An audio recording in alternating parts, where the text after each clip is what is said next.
Hello students, তা তোমরা দেখেছো আগের ক্লাসে আমি WBCHSE কিছু কোশ্চেন সম্বন্ধে আলোচনা করেছিলাম, তারপরে শর্ট কোশ্চেনও কিছু বলে দিয়েছিলাম। আজকে তোমাদের কিছু ইম্পর্টেন্ট টপিকস নিয়ে আলোচনা করব।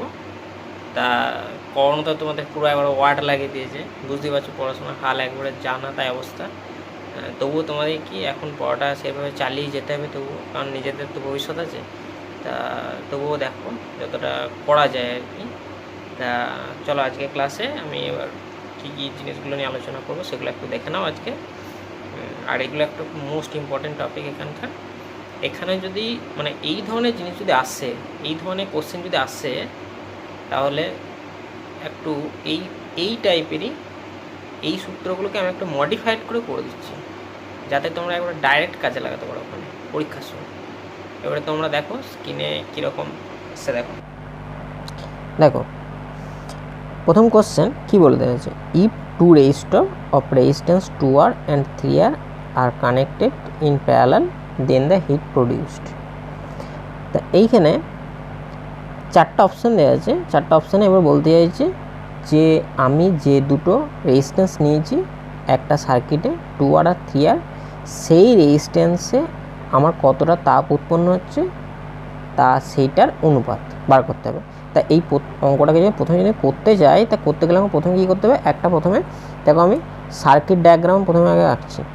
যে রেজিস্ট্যান্সটা ধরো এরকম আছে, একটা আমি প্রথমে ধরে নিচ্ছি 2R আছে, আর একটা ধরো এখানে আছে 3R, এটা 3R আছে। তা এইটা করতে গেলে দেখো এখানে একটা জিনিস এখানে লাগবে, দেখো জুলের সূত্রটা। তাহলে জুলের সূত্রটা এখানে বসাবো, সেটা দেখো H সমান I² RT এখানে। তা I² RT যখন বসাবো, এইখানে অনুপাত বের করতে হবে। তা প্রথমে ধরো আমাকে এখানে কাজটা করতে হবে যে সার্কিটে প্রথমে কারেন্ট কত, মানে প্রথম ধরো এইটার ক্ষেত্রে আমি এটা ধরছি I1 আর এটা ধরছি I2, মানে এইখানের ক্ষেত্রে কারেন্টটা ভেঙে গেছে, এই কারেন্টটাই দুভাগে ভাগ হয়েছে, মানে কারেন্টটা একদিকে গেছে I1 আর এদিকে গেছে I2।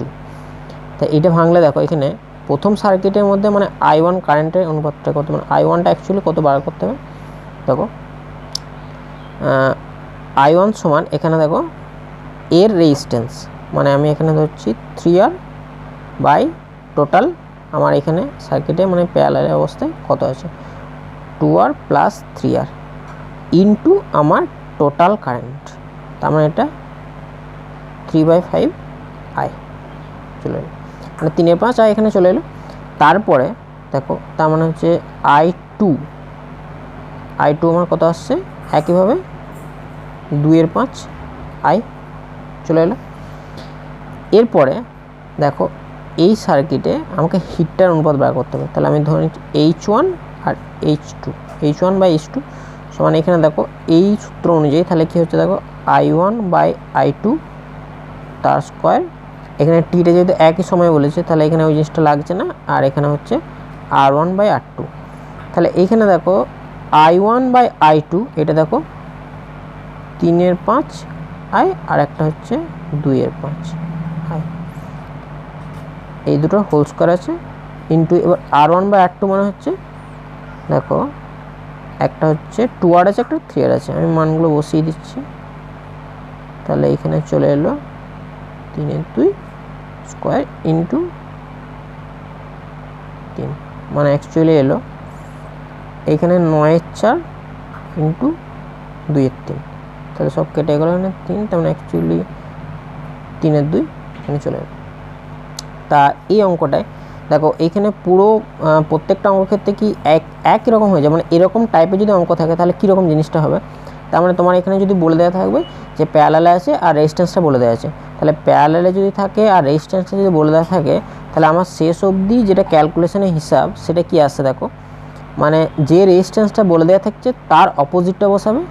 তার মানে অ্যাকচুয়ালি তোমার যে রেজিস্ট্যান্সটা আছে ধরো তার অপোজিট, মানে সেই অনুপাতটা আমি ধরে নিচ্ছি। তার মানে অ্যাকচুয়ালি H1 বাই H2 সমান কত আসছে, তার মানে আমার H1 by H2 I1 by I2 ছিল, তাহলে আমি ওখানে বসিয়ে নিচ্ছি একবার অপোজিটটা হচ্ছে I1 বাই I2 জায়গায় দেখো অপোজিটটা হয়ে গেছে, এখানে অপোজিট 3/2 হয়ে গেছে, মানে রেজিস্ট্যান্সটা উল্টো হয়ে গেছে, মানে এখানে R2 বাই R1 তার square into R1 by R2, তার মানে অ্যাকচুয়ালি কেটে কুটে যা আসছে সেটা হচ্ছে R2 বাই R1। দেখো R2 বাই R1 অ্যাকচুয়ালি এখানে দেখো মানে পুরো সূত্রটা ক্ষেত্রে H1 বাই H2 সমান কী আসছে, এই জিনিসটা আসছে H1 বাই H2 সমান R2 বাই R1, তার মানে এখানে সমান হচ্ছে 3R বাই 2R, মানে 3:2, তার মানে এখানে অপশান এ কারেক্ট, অপশান এটা এখানে কারেক্ট হচ্ছে।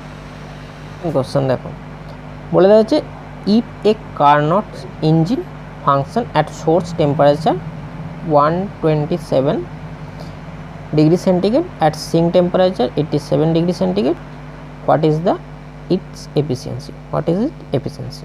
এরপর দেখো এখানে চারটা অপশান দেওয়া আছে 10%, 25%, 40% আর 50%।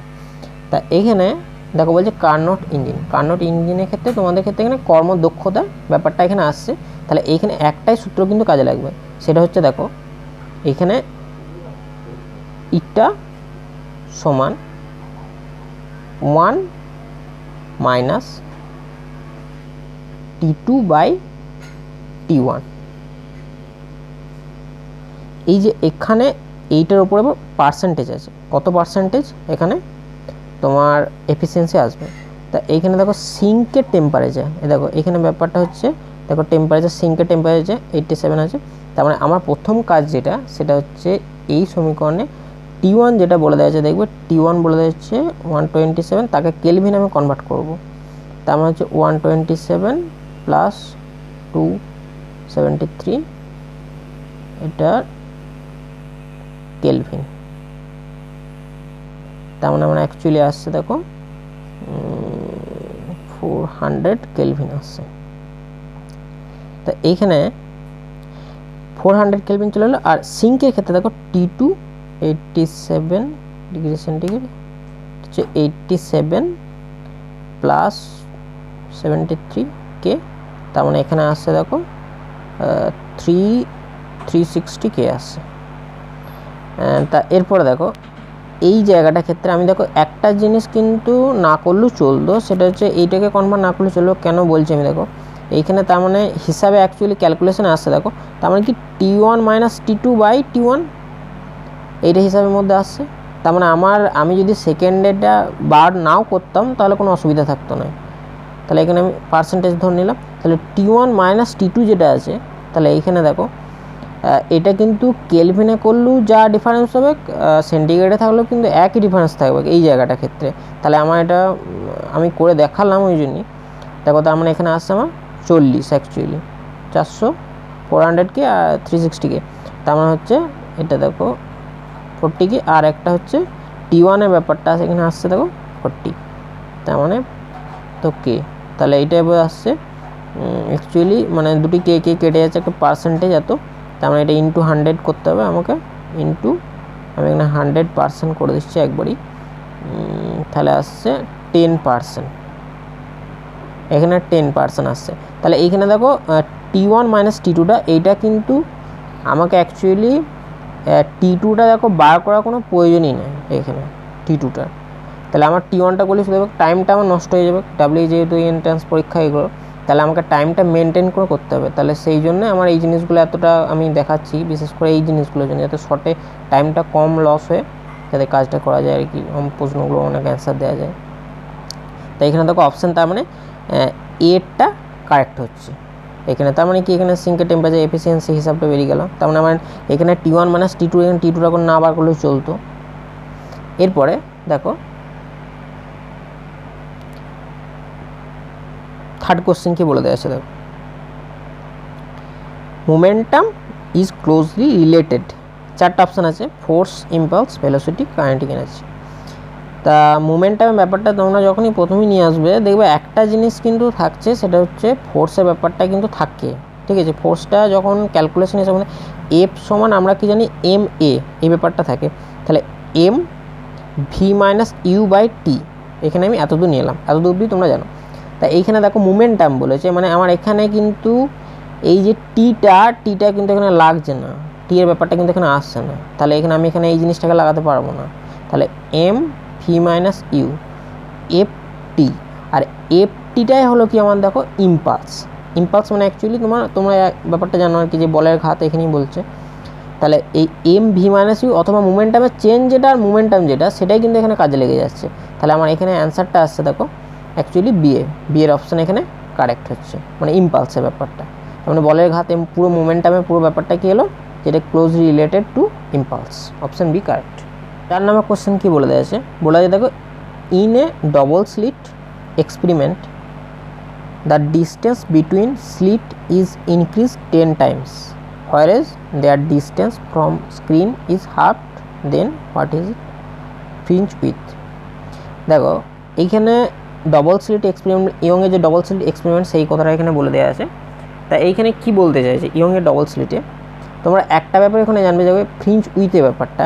এখানে বিটা সমান কি ল্যামডা ডি বাই ডি, এই সূত্রটা কিন্তু সবখানে তোমরা দেখবে যে কাজে লাগে। তা এই জায়গাটায় দেখো এখানে ব্যাপারটা ল্যামডা ডি বাই ডি এর ব্যাপারটা, এখানে ল্যামডাটা কি, ল্যামডাটা দেখবে, ল্যামডা তোমরা আগে থেকে ওই জানো যে ওয়েভ লেন্থ এটা। আর ডি যেটা, ডিটা হচ্ছে এখানে আমি লিখে দিচ্ছি, দাও distance between screen and slit. তা এইখানে দেখো তোমরা বুঝতে দেখো এই জিনিসটা, তাহলে ডি এর ব্যাপারটা, এই ডিটা দুটো স্লিটের মধ্যে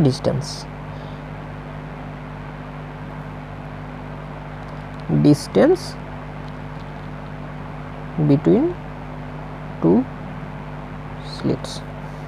তা এইখানে দেখো এই ডিস্টেন্সটাই বলে দেওয়া আছে যে এটাই হচ্ছে 10 times হয়ে গেছে, ইনক্রিজড হয়েছে। তার মানে আমি যদি এখানে অনুপাতটা লিখি, দেখো মানে আগের ক্ষেত্রে মানে এখন যেটা অনুপাত হচ্ছে ফ্রিঞ্জ উইথ যেটা সেটা হচ্ছে বিটা, তাহলে বিটা 1 বাই বিটা 2 যদি আমি করি, তাহলে আমার এখানে আসছে দেখো যেহেতু এখানে একটা মাত্র আলোর ক্ষেত্রে করা হচ্ছে সে কথাটা কিন্তু বুঝে নিতে হবে না, একটা মাত্র আলোর ক্ষেত্রে, সেই জন্য ল্যামডার মানটা কিন্তু একই রকম থাকবে, এখানে কোনো চেঞ্জ হবে না। তাহলে আমার যেটা চেঞ্জ হচ্ছে সেটা হচ্ছে এই ক্যাপিটাল ডি আর স্মল ডিটা। তাহলে এখানে হচ্ছে D1 বাই D2 আমি করে দিলাম, আর তাহলে এটা হচ্ছে D2 বাই D1, এটা উল্টো হচ্ছে। তাহলে D1 বাই D2 এখানে যেটা স্মল ডি আছে, স্মল ডিটা কী হয়েছে দেখো বলছে 10 গুণ হয়ে গেছে। তার মানে আমার এখানে যেটা হচ্ছে এই 10D1 হয়ে গেছে D2টা, আর এটা হচ্ছে D1 আগে থেকে আছে, আর এই ডি যেটা আছে এই ডিটা, তাহলে এই ডিটা কী হয়েছে দেখো এইখানে, তাহলে ফ্রিঞ্জে যে ডিস্টেন্স আছে হাফ হয়ে গেছে, মানে এই যে ফ্রিঞ্জ থেকে, মানে ফ্রিঞ্জ বলছি স্ক্রিন থেকে যে স্লিট ডিস্টেন্সটা এটা কিন্তু হাফ হয়ে গেছে। তার মানে আগের থেকে এটা D1 ছিল, তাহলে এই D2 যখন হয়েছে তাহলে কি D1 বাই 2 এটা হয়ে গেছে, আমার হচ্ছে 2 × 10 মানে 20 অ্যাকচুয়ালি, দেখো এটা 20 চলে এসেছে। তাহলে এইখানে যেটা আছে 20 হয়ে গেছে, মানে কি তার মানে বিটা 2 বাই বিটা 1 যেটা সেটা 1 বাই 20 এটা। এবার বিটা 2 যেটা তাহলে হচ্ছে 1 বাই 20 ইন্টু দেখো বিটা 1। তার মানে এইটি চেয়েছে অ্যান্সার আমার, যে বিকামস দেখো 1 বাই 20, মানে অপশান এখানে দেখো সিটা এখানে কারেক্ট হচ্ছে, অপশান সি, এখানে অপশান সি কারেক্ট। এখানে দেখো 5 নম্বর কোশ্চেন কী বলে দিয়েছে, ইফ এল সমান 100 mu H current changes by 1 ampere in 0.1 second what is the EMF produced. 4টা অপশান আছে এখানে। তা এখানে একটাই সূত্র কিন্তু কাজে লাগবে, ইএমএফের যে পুরো ব্যাপার এখানে, তাহলে আমি এখানে লিখছি দেখো, তাহলে ই সমান কি তোমরা একটাই জানো যে এল ডিআইডিটি, এখানে মাইনাস এখানে থাকে নেগেটিভ হয়, আর এখানে ডিআইডিটির জায়গায় তোমরা এখানে শুধুমাত্র এখানে মানটা বসিয়ে দিতে পারো, যে এখানে ধরো এখানে এল এর ব্যাপারটা কত দেওয়া আছে 100 মিউএইচ, আমি মিউএইচের জায়গায় করে দিলাম 10 টু দি পাওয়ার, মানে 1 মিউএইচ 10 টু দি পাওয়ার -6 এইচ করে দিলাম, মানে এটা মাইক্রো হেনরি। আমার এখানে শুধুমাত্র হেনরিতে আমি কনভার্ট করে দিয়েছি, তাহলে 10⁻⁻6 এখানে। আর তার সাথে একটা কি এখানে মাইনাসটা থাকছে হিসেবে। এবার এটাকে আমি এখানে ক্যালকুলেশনে আনছি, এটা মাইনাসের ব্যাপারটা, শুধুমাত্র ম্যাগনিটিউডটা কি রাখছি। এবার আয়ের ব্যাপারটা কত 1, আর টি আছে দেখো 0.1, তাহলে এখানে টোটাল কত হলো 100 10⁻⁻6 × 10, তার মানে আমার অ্যাকচুয়ালি 10⁻³ এত ভোল্ট। তার মানে অ্যাকচুয়ালি এটাকে হলো এটাকে যদি আমি দেখো মিলি ভোল্টে কনভার্ট করে দিচ্ছি, তার মানে আমার হলো 1 মিলিভোল্ট চলে এলো। দেখো তার মানে এখানে অপশান আছে এ, অপশান এরটা এখানে কারেক্ট হচ্ছে, ঠিক আছে। এরপর যদি কারো অন্য কিছু সমস্যা থাকে আমি নেক্সট ক্লাসে আবার কিছু ইম্পর্টেন্ট টপিক নিয়ে আসবো। তা এগুলোর মধ্যে যদি কোনো সমস্যা থাকে তাহলে আমার টেলিগ্রাম চ্যানেল যেটা আছে আমি লিঙ্কে দেবো, দিয়ে দেবো একবার, সেখানে গিয়ে প্রবলেম বলতে পারো, ঠিক আছে। আমাকে মেসেজ করো, ডাইরেক্ট ওখানে টেলিগ্রামে মেসেজ করো, বলতে পারো যে কী সমস্যা এই টপিকটার উপরে বা আদার্স কোনো ফিক্সে অন্য কোনো যেগুলো ক্লাস হয়েছে সেগুলোর ব্যাপারে।